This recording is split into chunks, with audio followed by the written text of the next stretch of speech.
Hello everybody and welcome back to the Python basics.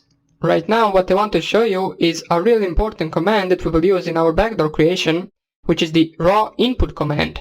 Now what that command does is basically it allows us to actually give users an input for a certain command or certain number or something like that. Now I will show you what I mean by that. So let's say we have a variable called number1. So number1. It's easy to realize that we will be storing a number in this variable, and we want to, for example, take an input from a user that is using our code. So how do we do that? First of all, we want to specify that this number will be an integer. So what we want to do right now, we want to type here int, which stands for integer. And what we want to do is open up our brackets and type the function raw underscore input. This raw underscore input will actually ask a user to input a number for us.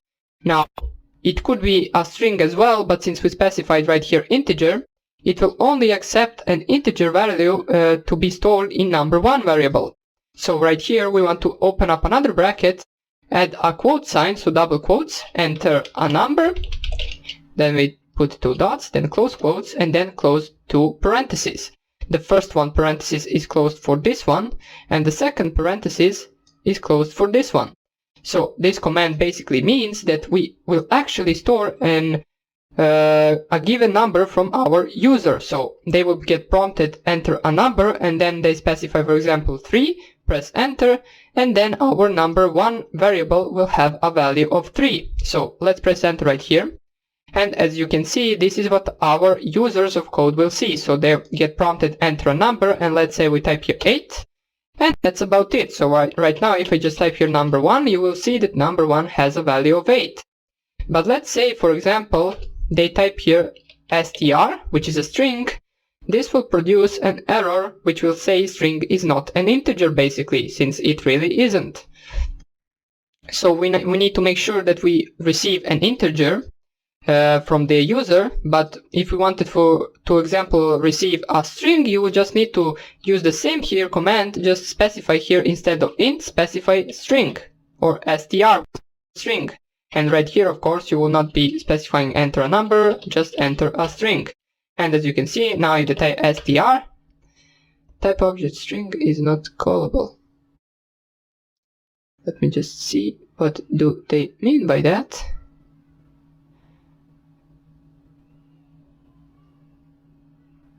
Alright, I don't think you need to specify anything for this string. Let us just see. So if we delete this right here, str, yeah, for string you only can specify the raw input. So let's see number1 now what has, which is a little bit ridiculous name for a string. It has a string value of str, which is what we specified. So let me just clear this a little bit so you can see it better. Then I will type the command once again, so you don't get confused with this. So let's see, this command will be used once we want to get string input from a user, and this command will be used once we want to get an integer input from a user. Now also, one thing that you need to know is basically as a hacker or as an ethical hacker, it really doesn't matter your code basically doesn't matter if it is well written or not. What matters for us is that it actually works and it doesn't break all the time.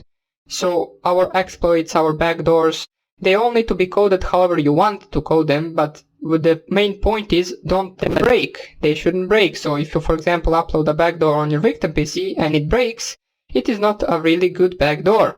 You want to be able to execute commands as long as you want, and you want to be able to execute some of the tasks that your backdoor can perform without any errors.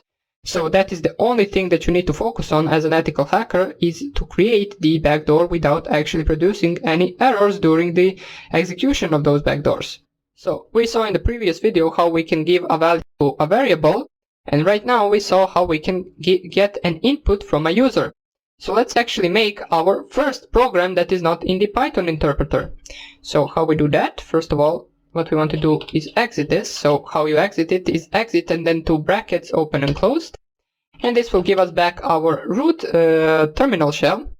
what we want to do is, first of all, let's see where we are. So pwd, we are in the /root directory, and right now let's create our directory for Python programs. Or you can call it any way you want. I will just call it Python programs, and let me change my directory to there. Right now, let us actually type here nano python1.py, which is our first Python program, and right here you will get an output of a simple nano window, which we saw a bunch of times. So here we can write anything we want. Make sure once you open a program that you add the .py extension, which stands for Python program. If you do not have this .py extension, you will not be able to execute your Python program. So the first thing what you want to do right here is specify this right here. So at the first line, you want to specify hashtag, then exclamation mark / user bin Python. This is something that you need to include in all of your programs, since it is referring to the Python directory where all the libraries are. So for example, if you were to import a different library that comes with Python, you will not be able to use it if you don't specify this path right here. So remember to always include this in your Python programs. As you can see right here, if I just cd Control O this, enter, and then Control X, and I go to the user share Python, and just type here ls, you will see that there are Python programs right here. So you need to specify this path in your Python program. So let's go back to the root Python programs and then nano python1.py. Right now, let us see what we can create. So what we will do right now is, for example, let's create a program that will ask an input from a user.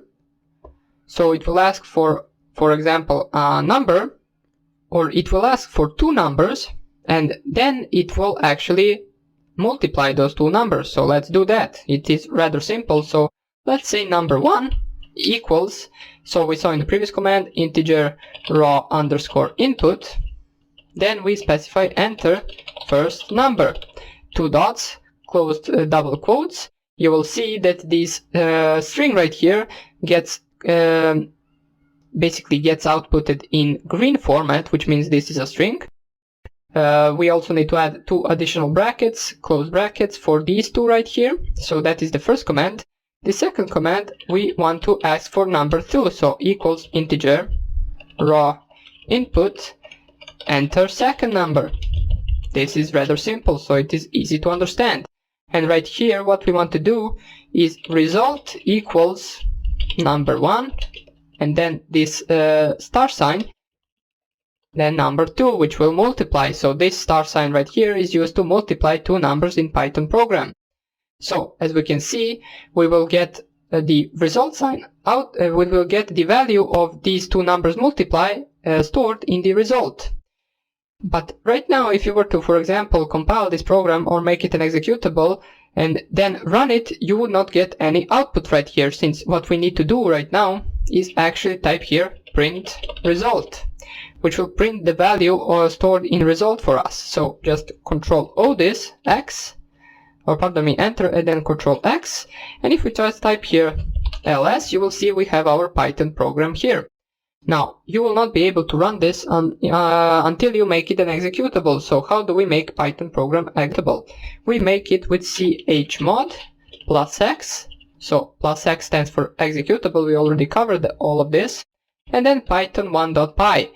We just enter that and just type here ls once again, and we can see that our program is now in green format, which means it is executable. And how do we run it? We run it with basically just ./python1.py. And as we can see right here, it will ask us for first number. So let's say the first number is 3, enter the second number is 4, and we will get 12 as a result. But let's actually make this even a little bit prettier. So nano python1.py, and let's actually print right here. So we'll do it with the same command that we covered in the previous video. So the result is then 2 dots, then as you remember, we need to specify the % and then S for the, or pardon me, then D for the number, then we close the quotes, and after that % result, which is our integer number, which will actually give us the value of result instead of this %d right here. So if I save this once again, so Control O and then Control X to exit, and then I run once again, so 3, 4, and you will see the result is 12. So that is rather our first Python program. This is how you can make it an executable, and this is how we can do the most simple program that we covered for now. In the next video, we will start off with some of the loops that are in Python, for example, if loop, while loop, for loop, and all of that, which is really important for us and which we will use in our coding section of Backdoor. But for this video, that will be it, and I hope I see you in the next one, and take care. Bye!